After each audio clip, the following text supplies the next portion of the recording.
Felsefenin izinde Yolculuk adlı bu projede batıdan doğuya doğru yol alacak, öncelikle Hinduizmi, Budizmi ve Zen Budizmini konuşacak. Akabinde Kuzey Afrika, Orta Doğu, Orta ve Güney Amerika'da ise yerli halkların dünyayı, varlığı nasıl kavradığından bahsedecektik. Bunu sadece böyle tarihsel, sosyolojik, kültürel bir gezi olarak görmemek lazım. Bu uyarıyı neden yapma ihtiyacı duydum? Çünkü bu serinin ilk 2 bölümünde bildiğiniz gibi Hindistan'dayım ve Hinduizm üzerine çalışıyorum. Bu videoları paylaştıktan sonra izleyicilerden bazılarının bahsettiğimiz şeyin Hindistan adlı ülkeye özel bir ilgi gerektirdiğini düşündüler. Oysa bizim bugün burada konuşmaya çalıştığımız şey ne ülkelerin ekonomik durumu, ne politikası, ne tarihsel, kültürel zenginliği. Belki bir parça kültürel zenginliği olabilir ama biz esasen burada ben ve bu kanalı izleyen sizler olarak varlığı anlamaya çalışıyoruz, değil mi? O büyük V'li varlığın nasıl bir var olma tarzı olduğunu, varlığın varlığını araştırıyoruz. Ve akabinde de varlığa ilişkin ortaya koymuş olduğumuz bu görüşlerden itibaren iyi bir yaşantı olanaklı mı ya da iyi bir yaşamın olası esasları neler olabilir diye soruyoruz. Metafizik ve yaşama dair arayışlarımız var.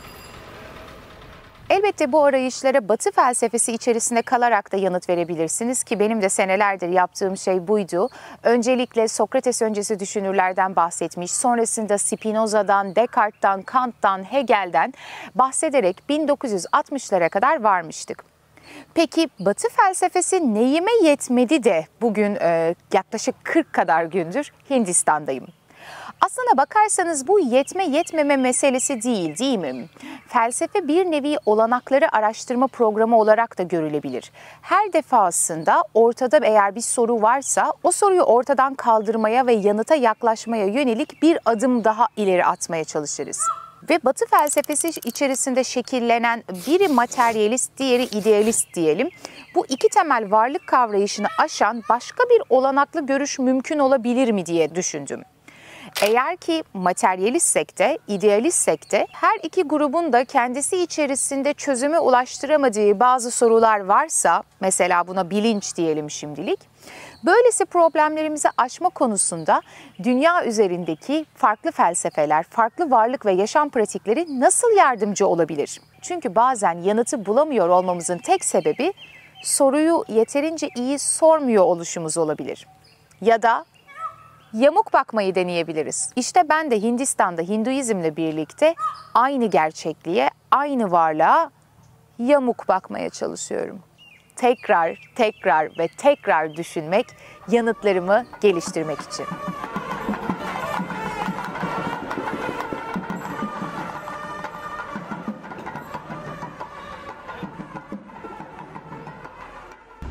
Vize başvurusu için Hindistan Konsolosluğu'na projeden bahsettiğimde projenin çok enteresan olduğunu ve bir parçası olmak istediklerini söylediler.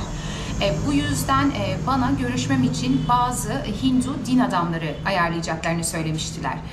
Ben projeye başladıktan sonra kimsenin bunu hatırlayacağını düşünmemiştim ama epey ilgilendiler sağ olsunlar. Kaldığım Auroville'den Tiruchipalli adlı bir şehre geldim ve burada çok ünlü bir tapınak var. Ve asırlardır ailesinin bu tapınağı yönettiği bir Hindu din adamıyla görüşeceğim ve onunla kısa bir söyleşi yapacağım. The philosophy in India is actually, it's a holistic approach. Here we have everything. Everything means not only that just knowledge, it has got everything in practice also. It has got a continuity for so many thousands of years. Can we say it's not a religion actually, it's a kind of living philosophy? So actually Hinduism is the word coined by foreigners to make it simple. But usually this is called Sanatana Dharma. Actually, this is actually a way of living. The right way of living is being told by our rishis and jnanis. They have themselves practiced all these things and given their advices in the form of smritis and idihasas and puranas. Religion, philosophy, and all these things are totally connected to the God. When you say religion, so religion means I should be a religious people I should be following those things in a very, very religious format, and I have very strict and straightforward rules to make it happen. That will be possible not by compulsion. Can anyone compel you to come out of Turkey and do these things in a way in which you want? But it is on your own that you have got an interest, and you have made yourself dedicated for this. And after getting a knowledge and interest in this, you follow the path. When I am in this here, but my qualification is different. I'm a chartered accountant, I'm a cost accountant, I'm a lawyer, I have all these things. But when you see those persons in a different attire, but you see me in the attire, people will say he's so religious. Mm-hmm. He's following the Vaishnava religion. He's having great concern on that. See, the religion is not something by force I can get it. It is something that I get by continuous knowledge, continuous getting of knowledge, as well as real practicing of those knowledge in my life, and then finally finding out this is the best truth. Hinduism, Sanatana Dharma, is actually a pathway. It gives the pathway to the whole world. That's why we are seeing even from so many persons from other countries are coming and chanting Rama Rama, Hare Hare, Hare Krishna, Hare Krishna. Yeah. It is giving space to all. So it's a pathway of how to live here also, even after your birth also. Serinin ilk 2 bölümünde şöyle kaba taslak bir giriş yapmıştık ve sonrasında Hindular için yaşamın anlamı nedir sorusunu sormuştum ve bazı kavramlardan söz etmiştim. Dharma, yani erdemlerimiz, arta, bu erdemlere uygun bir yaşamı sürmek için gerekli olan maddi kaynaklarımız, kama, duyusallık aracılığıyla almış olduğumuz zevkler ve bu zevklerin bizde yaratmış olduğu zihinsel mutluluk, moksha, tüm bu kavramların dengede durmasıyla birlikte ulaştığımız bir nevi aydınlanma. Fakat bu 2 videoda bahsettiğim gibi tüm bu yaşam pratikleri oldukça dünyevi, bu uzay zamanda, bu yeryüzünde gerçekleşen şeylerdi. Bu Hinduizm'de, sonrasında Budizm'de ve akabinde Zen Budizm'inde en sevdiğim düşüncelerden bir tanesi. Dünyevi olanı terk etmiyoruz. Serinin bu bölümünde biraz bireysel yaşantılarımızdan çıkıp metafizik konuşacağız. Yani o asıl niyete geleceğiz. Metafizik dediğimde insanların aklına genellikle varlığın ötesinde kalan cinler, şeytanlar, dabbetül arz gibi şeyler geliyor. Tabii bunlar da metafizik varlıklar sayılabilir ama esasen metafizik kavramını felsefede kullandığımızda varlığın ne olduğu, nasıl bir doğası olduğu, ne gibi özelliklere sahip olduğunu araştıran alt disiplini kastederiz. O yüzden varlığın sadece maddeden ibaret olduğunu, maddenin ötesinde hiçbir şey olmadığını düşünüyorsanız bile aslında bu metafizik bir araştırma programının içerisinden çıkmış bir görüştür. Yani metafizikçi olmak her defasında maddenin ötesine aşan bir varlık tarzına inanmak anlamına gelmez. Peki Hint felsefesinde metafizik bir araştırmayı nasıl yapacağız?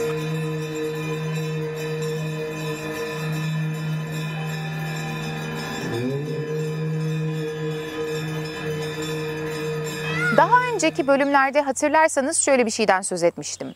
Aslında Hinduizm vahye dayalı bir din değil. Bir peygamberi ve bir kutsal kitabı yok. Hatta kavram bile aslında Britanya menşeili. Çünkü Britanyalılar buraya geldiğinde insanların zaten sahip oldukları yaşam pratiklerini kategorize edip anlamlandırmak için Hinduizm kavramını ortaya atmışlar.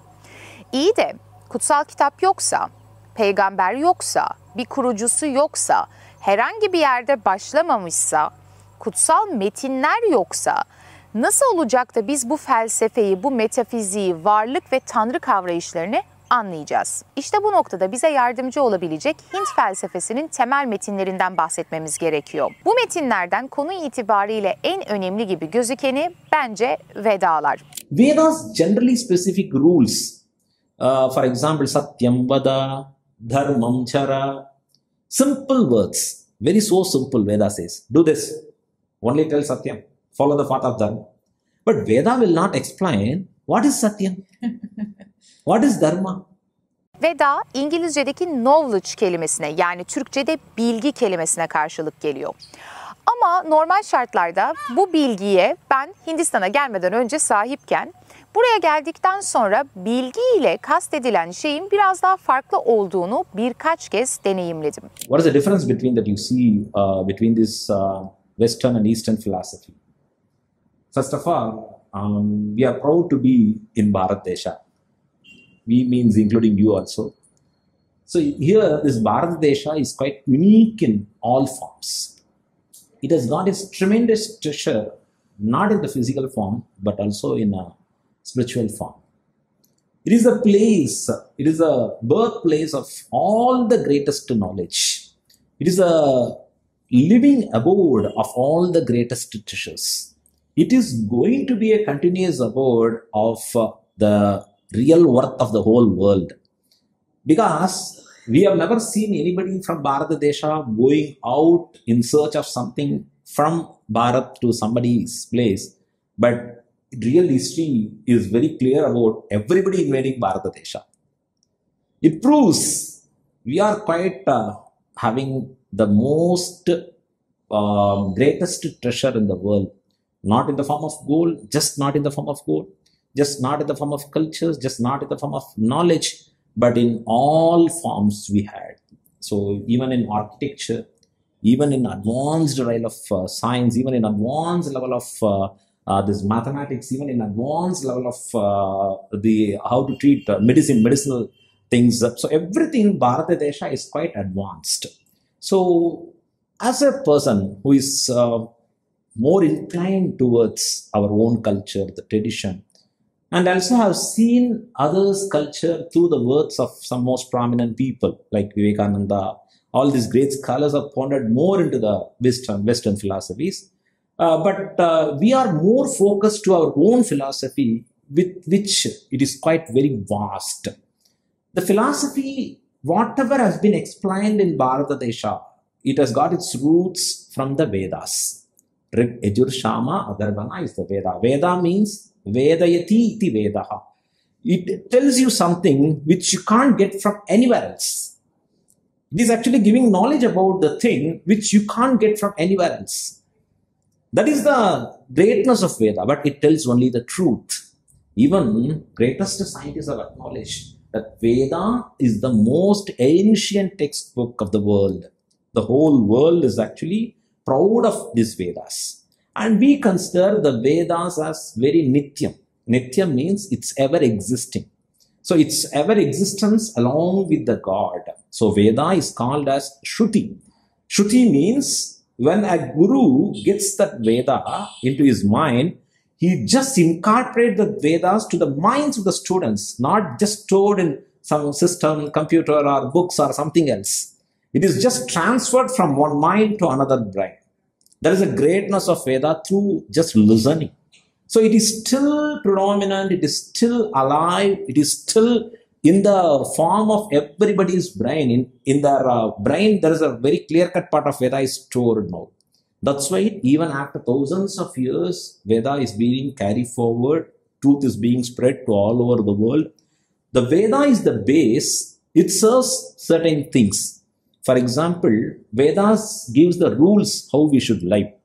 So how we should live, you should do certain things, you should not do certain things. What we call is a scripture saying do's and don'ts. We have manuals, we have rules for everything, do's and don'ts. Vedas says simply, do all these things. Idam kuru, then other certain things. Idam ma karashita. Don't do all these things. What are all the things that we need to do to attain each and everybody's goal?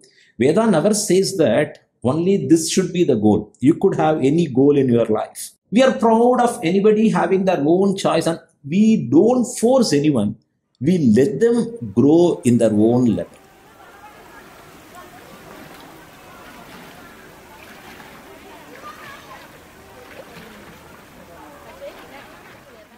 Bilgi derken bizim Batı felsefesine kastettiğimiz şey genellikle Platon'un Theaetetos diyaloğunda tanımladığı şekliyle ele alınır. Gerekçelendirilmiş doğru inanç. Yani ortada bir inanç vardır, evet. Ama önce siz onu gerekçelendirirsiniz, bir nedene dayandırırsınız ve sonrasında onu Defalarca test edersiniz, doğrularsınız veya yanlışlarsınız. Bu noktada bizim bilgi derken kastettiğimiz şey her defasında subjektiflikten çıkar ve bir nevi objektiflik, nesnellik talebinde bulunur. Yani benim için bilgi bu, senin için bilgi şudur diyemeyiz, değil mi? Bilginin deney gözleme dayanması, akli bir gerekçeye dayanması, evrensel olması, öznellikten çıkarak nesnellik talebinde bulunması gibi özellikleri olduğunu düşünürüz. Oysa Hint felsefesinde bilgi ile kastedilen şey bundan farklı. Çünkü ben bu tanımı ve karşı çıkışı yaptığımda söylenilen şey şuydu: hayır, bu enformasyon. Bundan sonrası tepeleme epistemolojik problem. Şöyle bir anı hayal etmenizi istiyorum. Bir tarafta ben oturuyorum ve bilginin en temelde doğrulanmış ve gerekçelendirilmesi gereken bir şey olduğunu söylüyorum. Bir taraf ise bunun sadece enformasyon olduğunu söylüyor. Aslında bilginin aksine öznel, subjektif, içe bakış yoluyla kendi deneyimlerimiz aracılığıyla edindiğimiz bir görme, farkındalık biçimi olduğu iddia edilir. Bu noktada akli bir şekilde gerekçelendiremezsiniz zaten ya da onu deney gözlem aracılığıyla doğrulamanız ve nesnelleştirmeniz de mümkün değildir.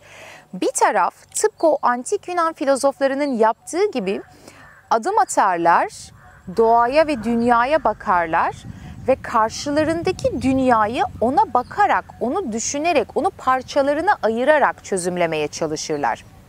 Ve bu noktada kimi zaman arke, kimi zaman logos, kimi zaman ousia, tözden bahsederiz. Bu fikir, yani öznenin bir seyirci konumunda olarak dünyayı anlamaya çalışması meselesi ta 18. yüzyılda Immanuel Kant'a kadar gider. Immanuel Kant ne demişti? Kendi yaptığı felsefeyi bir nevi Kopernik devrimi olarak görür. Özne ve nesne arasındaki yer değişimi. Hint felsefesinde ise varlığın ne olduğunu söylemeden önce elbette epistemolojik bir yöntem olarak, yani bilgiye ulaşma yöntemimizi sorunsallaştırmak gerekecek. Bu noktada kastedilen bilgi bir nevi içsel görme yöntemi sonucunda edindiğiniz şey. Anlarsan bilirsin. Bu alıntı zaten Upanishadlardan. Önce kendini, bedenini, zihnini ve ruhunu anlamaya başladığında ve akabinde o münferit benim ruhum dediğin şeyin aslında evrensel ruh, varlık ya da Tanrı ile bir ve aynı şey olduğunu anladığında bilmeye de başlarsın. İçsel bir görme yöntemi sonucunda farkındalıkla erişilen bir bilgi. Bu fikri anlamak benim açımdan oldukça zor oldu. Neden? Hatırlar mısınız bilmiyorum. Din felsefesi serisi çekmiştim ve orada Tanrı'nın varlığı veya yokluğu konusunda ortaya atılan argümanlardan söz etmiştik. Bu argümanlardan bir tanesi dini tecrübeden kanıttı. Yani bireylerin yaşamış oldukları dini tecrübeyi Tanrı'nın varlığı konusunda bir kanıt olarak sunmaları meselesi. Bana kalırsa Tanrı'nın varlığına dair argümanlar arasından en zayıf olanı buydu. Şimdi hal böyle olunca Hinduizmin bahsetmiş olduğu içe bakış yoluyla edinilen bilginin hakikati meselesi benim açımdan kocaman bir soru işaretine dönmüştü. Ama buraya yargılamaya veya reddetmeye değil, anlamaya geldim. Çünkü bu yolculuğa ilham veren neydi? Descartes'in fısıltısı. Ya doğru olduğunu sandığım her şey yanlışsa. O yüzden gelirken eski Dilara'nın bütün yargılarını epoke, yani paranteze aldım ve tekrar düşünüyorum, tekrar anlamaya çalışıyorum. Bu noktada sohbet ettiğim Hindulardan bir tanesiyle aramızda şöyle bir diyalog geçti. Ben Hinduizm üzerine araştırma yapan bir felsefeci olduğumu söylediğimde, Hinduizmi nasıl araştırıyorsun, nasıl öğrenmeye çalışıyorsun dedim. Ben de bu konuda oluşturmuş olduğum oynatma listesinden, okuma listesinden, kaynaklarımdan, makalelerden söz ettim. O da şöyle yaptı. Verdiği yanıt çok enteresandı. Teoriyi çalışmaya çalışıyorsun. Ama aslına bakarsan Hinduizm teorisi denilen bir şey hiç olmayabilir. Bu senin fizik çalışırmış gibi teoriyi öğrenerek anlayabileceğin bir şey değil. Çünkü esasen bu felsefe bir pratiğe dayanıyor. Haliyle bunu pratik etmen gerek dedi. Ama nasıl?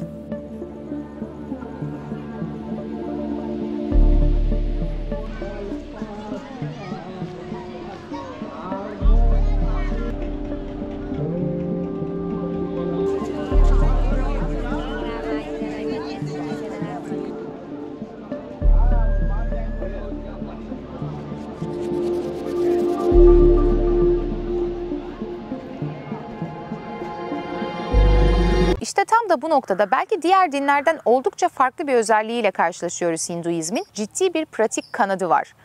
Yoga, meditasyon, nasıl besleneceğinizi ve iyi yaşamın esaslarını ortaya koyan Ayurveda, hatta yogayı da kapsayan bir şekilde yine iyi yaşamın ve ilişkilerin esaslarını ortaya koyan Tantra. Burada her şey pratikler aracılığıyla kuruluyor. Çünkü içe bakış yoluyla asli varlığın ne olduğunu anlayacaksam bu içe bakışın ne şekilde olacağı konusunda da belirli bir pratik olması gerekir, değil mi? Meditasyon denildiğinde aklınıza ne geliyor bilmiyorum ama sevdiğim yanıtlardan bir tanesi Alan Watts'a ait. Oturun, gözlerinizi kapatın ve zaman kaybedin. Zaman zaten kaybetmek içindir ve meditasyondan daha iyi bir zaman kaybetme aracı yoktur. Meditasyon yaptığımızda birdenbire zihnimizin tamamen susacağını ve üst benliğimizle bir araya geleceğimiz gibi bir fikirdeyseniz o öyle bir şey değil. Zen Budizminde dahi değil ki Zen ustaları meditasyon yaparken her defasında koan adı verilen bir soruya odaklanırlar. Ben kimim? Ben kimim? Ben kimim gibi. Ve dahası meditasyonda birbirinden farklı onlarca nefes alma pratiği vardır. Şimdi gelelim şu metafizik ve işin teorisi meselesine. Ama sizleri öncelikle pratiğe ikna edemem muhtemelen, değil mi? Yani pratik aracılığıyla bu hakikate varalımdan ziyade. Peki bu pratiği gerçekleştirenler nasıl bir teori ve hakikate varmış diye sormak oldukça normal sanırım. Öncelikle ortaya çıkan sonuçları biraz incelemek, eğer makulse bu pratiği deneyimlemek istemiştim. Aslına bakarsanız bunu yapan ilk insan da ben sayılmam. Schopenhauer mesela, Hinduizmi diğer semavi dinlerle kıyasladıktan sonra onu dinler hiyerarşisinde en üste yerleştirir. Neden? Çünkü Hinduizm monist. Bu monizm, dualizm, monist, materyalist gibi kavramları daha önce pek çok kez konuştuk. En son Türker Kılıç'ın Bağlantısallık ve Yaşamdaşlık kitabından yola çıkarak hazırladığım bir video vardı. Orada detaylı bir şekilde monist materyalistin ne anlama gelebileceğinden bahsetmiştim. Ya da belki Spinoza videosundan hatırlarsınız. Bu monizm kavramını Herakleitos'tan veya Stoacılardan da hatırlayabilirsiniz. Monist, isti bir kenara koyalım. Şu başlangıçtaki monoya bakalım. Ne demek? Bir demek, değil mi? O halde monist bir varlık görüşü, varlığın bir, bütün, tek, ilişkisel tek bir şey olduğunu düşünür. Eğer varlık bir bütün tek bir şeyse, peki bende var olan bu ben her şeyden ayrıymışım hissiyatı da neyin nesi? İşte Hinduizmin metafiziği tam da bu ben ve öteki, bir ve çok, monizm, dualizm arasındaki ayrımlar üzerine kurulur. Daha doğrusu böylesi ayrımların olmadığını iddia eder.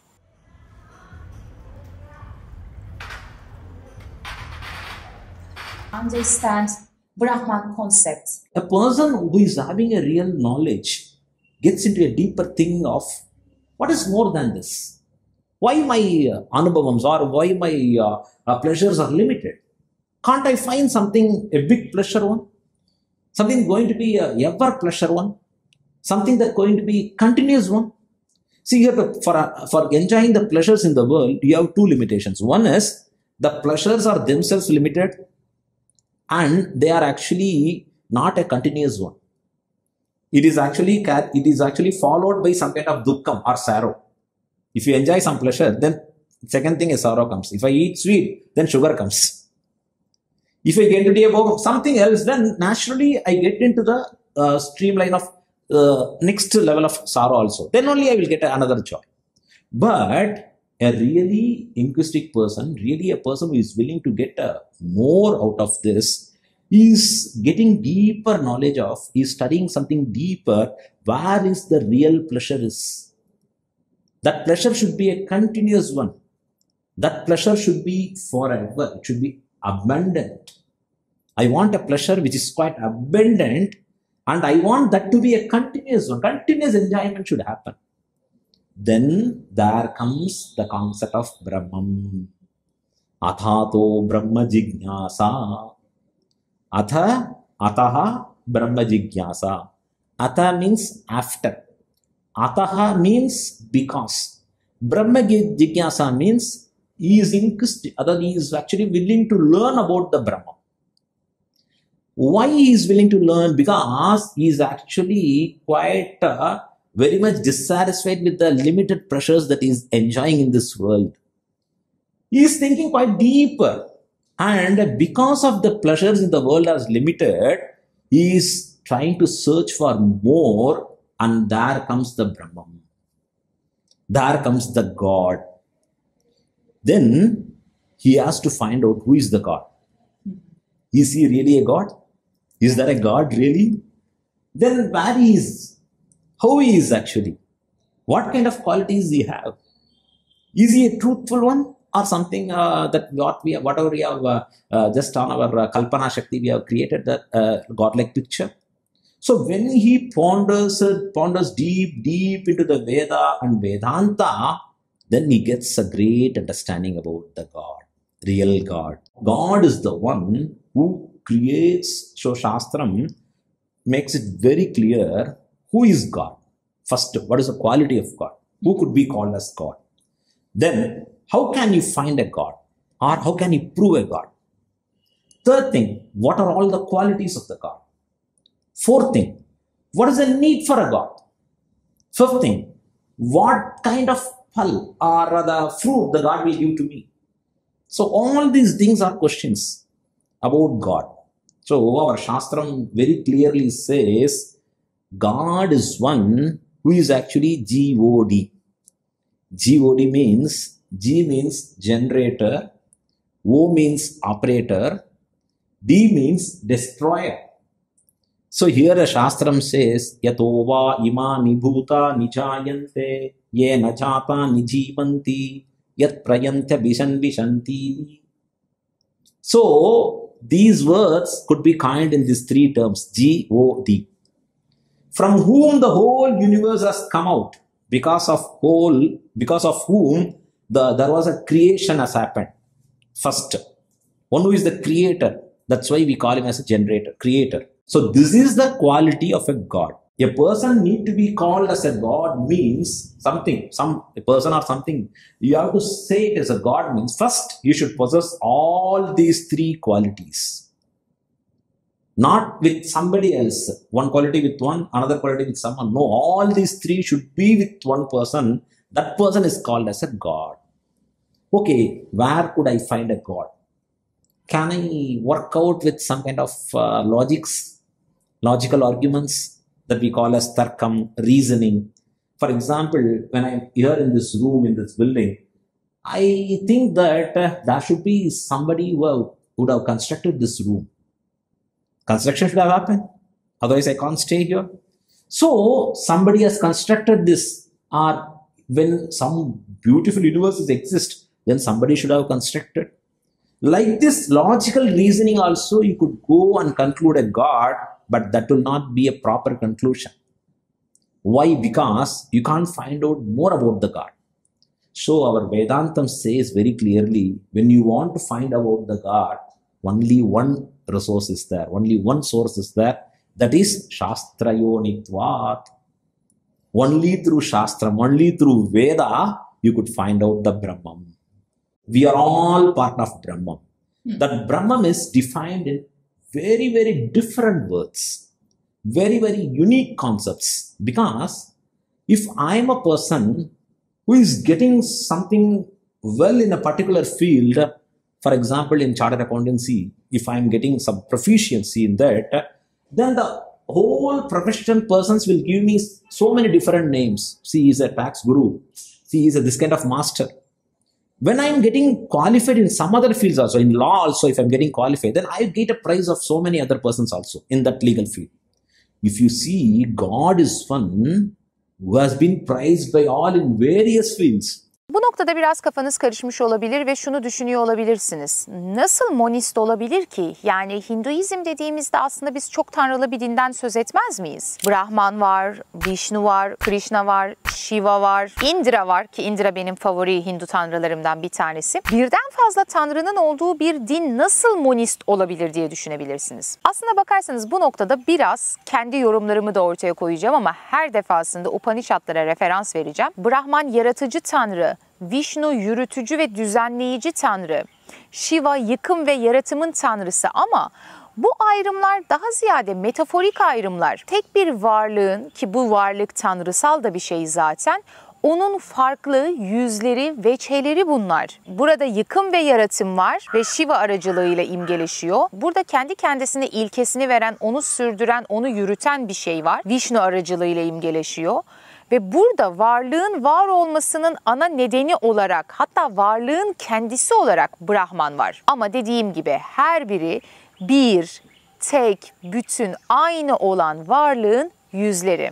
Ve hatta siz de onun bir yüzüsünüz. Şimdi size Upanishadlardan birkaç tane bölüm okuyacağım ve birlikte düşünelim istiyorum.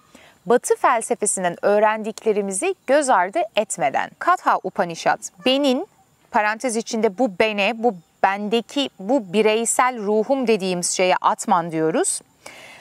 Benin, Tanrı ile aynı varlık olduğunu bilerek anlamsız doktrinleri terk eden hakikate ulaşır. Kişisel ben ile her şeyin özündeki geçmişin, şimdinin ve geleceğin sahibi olan evrensel benin bir ve aynı varlık olduğunu bilen kişi hiçbir şeyden korkmaz. My means you, okay? Computer means something different than you. Everything I say is, for example, this is my book means, if I say a book is my book, my equal to book, is that my is equal to book? No, my is different than of book. My means me, book means something else, some other object. When I say this is my chair, my means I, correct? Chair is this one. So I am and chair are different, correct? Can you understand with this? Yes, like yes, the yes. same, Intentional actually. like the same I say, this is my body. This is my body. That means my and body are different. Our wording itself proves this. As I say my book, I say my body. I'm not saying I am body. Nobody uses this language. Maybe we should use. We should not use. Because when I am equal to body, then my body should operate even I departed from this body. I am here, I'm just, if I'm just a body, then this body should not be a perishable one. This body should ever exist. So I say this is my body. So here very clearly we are proving that body is different, my and I is different. What is that I? That I is called soul or Atma. Bütün evrende var olan sadece Tanrı'dır. Tanrı'dan başka hiçbir şey yoktur. Ananda dyevakal vimani bhuta nijayante. So only Ananda is Brahma. Brahman is called as Paramananda, which is filled with so much of joy, blissful joy. Only that Brahman is capable of relieving you from this samsara chakra.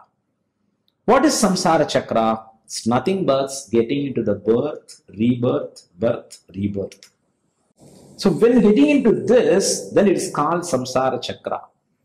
Here it happens because of our own karma. Karma means the punya and papa we do here. Is it like a fate concept or? It's a truth concept. Because whatever we do has got a repercussion in our life. Even in science, every action has got an opposite and equal and opposite reaction. Even that science works is very clear. It has got a proof of it. Our Sanatana Dharma, Vaidika Dharma or Hinduism is purely scientific. Whatever you see in science that could be very clearly seen here. I will explain separately about that. How Hinduism preaches science. How science gets benefit out of Hinduism. How the whole world, even scientists are now moving towards the Vaidika, the Upanishad way.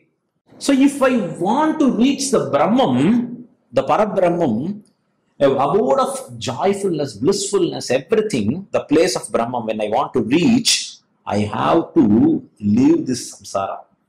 If I want to leave this samsara, I have to break the papa and punya of karma.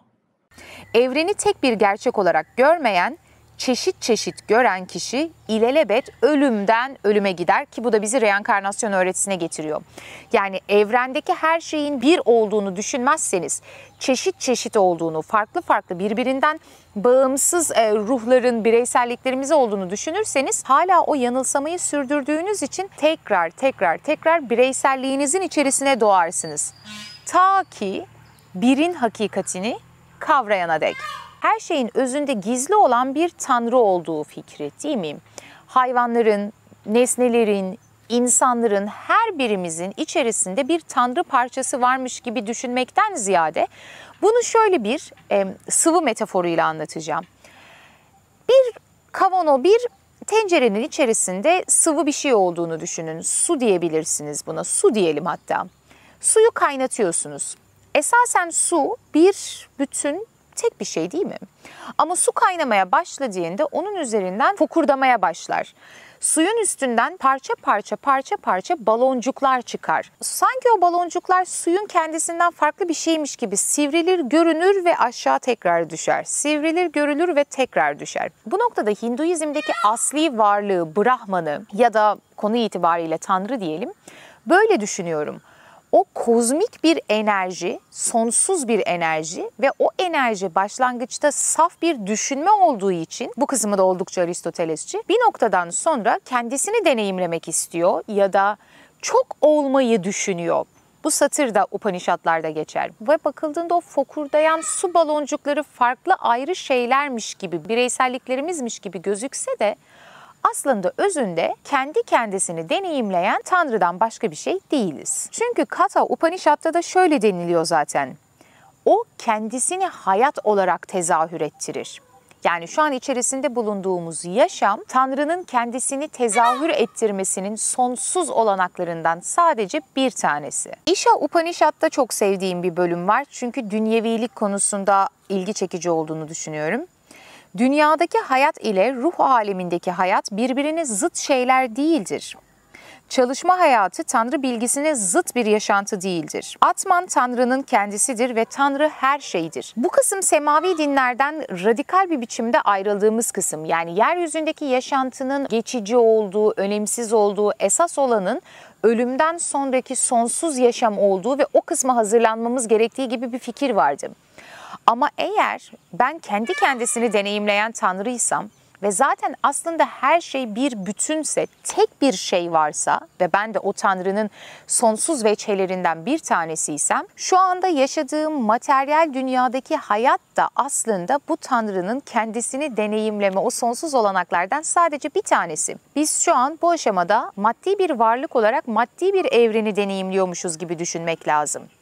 Bu açıdan bakıldığında hakikaten Hinduizm'deki pratiklerde gerek artha ve kama gibi kavramlar da her defasında dünyevi yaşantıyı olduğundan daha iyi hale getirmek üzeredir. Yani dünyeviliğe tamamen sırtımızı dönmeyiz. Çünkü öyle ya da böyle bedenliyim, şimdi ve buradayım. Bu kısımda zaten şöyle bir yer var. Kendilerini sadece dünya hayatına adamış olan kişiler karanlıkta kalmaya mahkumdur. Sadece tefekkür hayatına dalmış kişiler de aynı durumdadır. Sadece dünya hayatı veya sadece tefekkür hayatı kişiyi birbirinden tamamıyla farklı sonuçlara ulaştırır.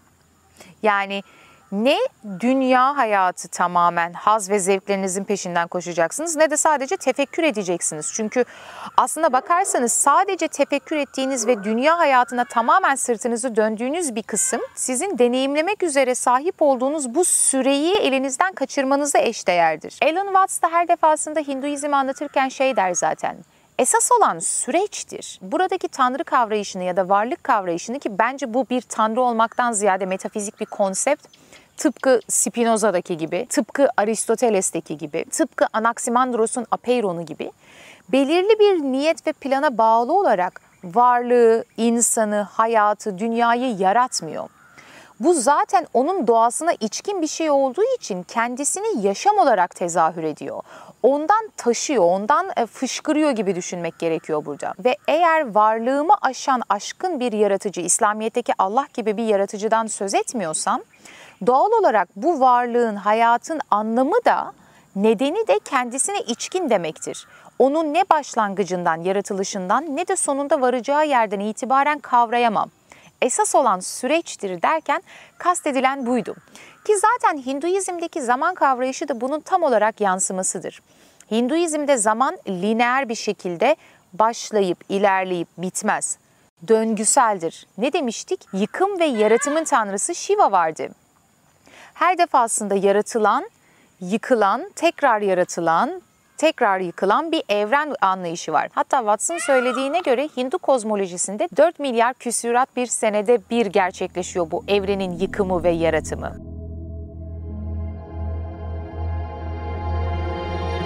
Mundaka Upanishad, Brahman'dan evren zuhur etti. O her şeyin içinde ve dışındadır. Şimdi bu Mundaka Upanishad bölümü çok enteresan. Enist ve panteist olduğunu düşünebilirsiniz.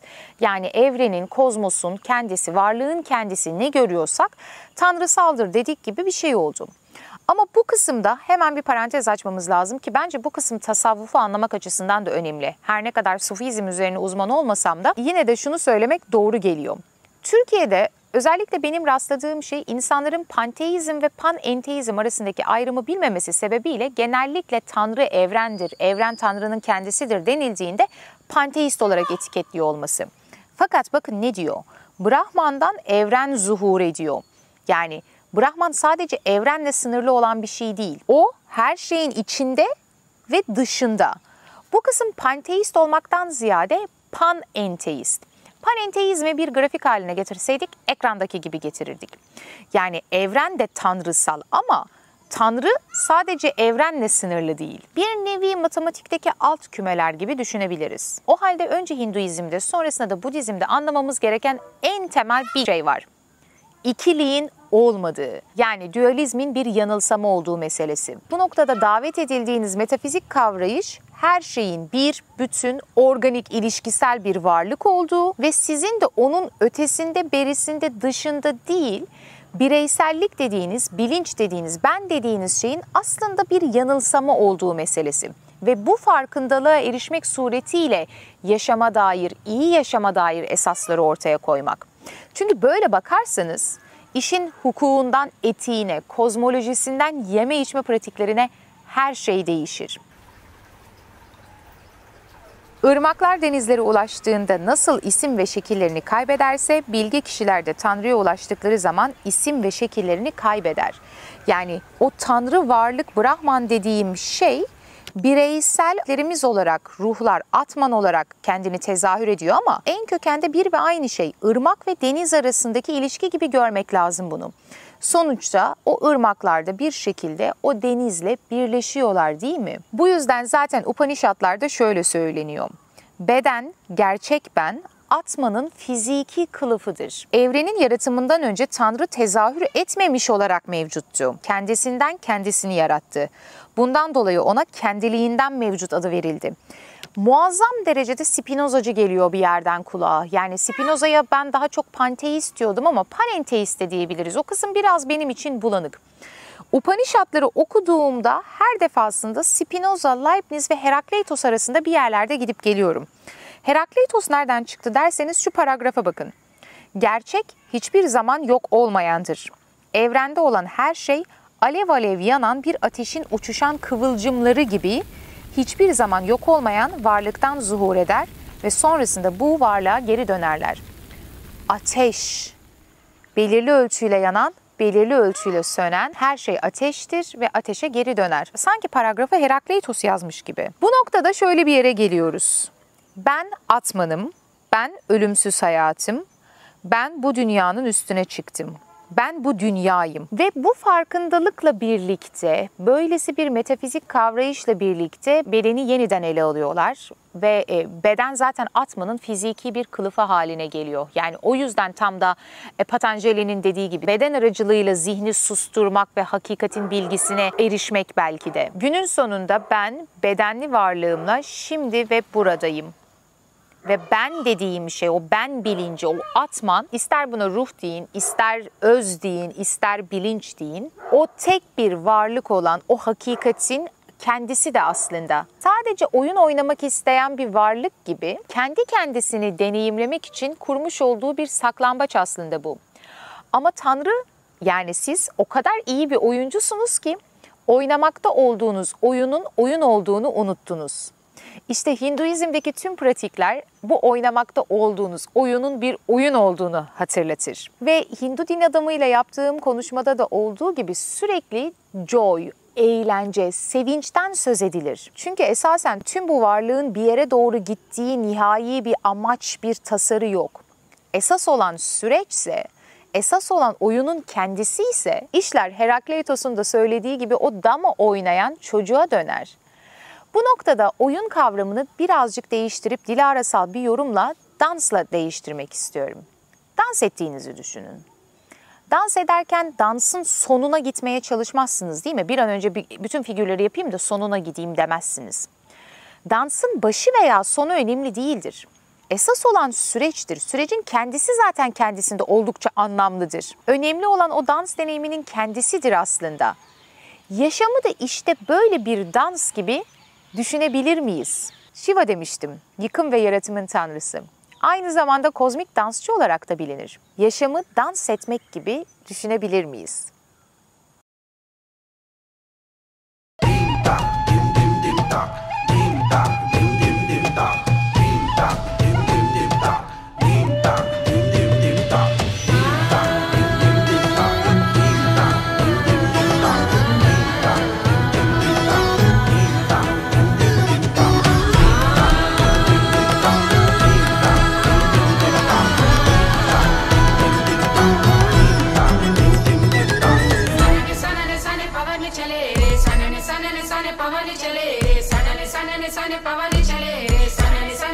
Pavani chale,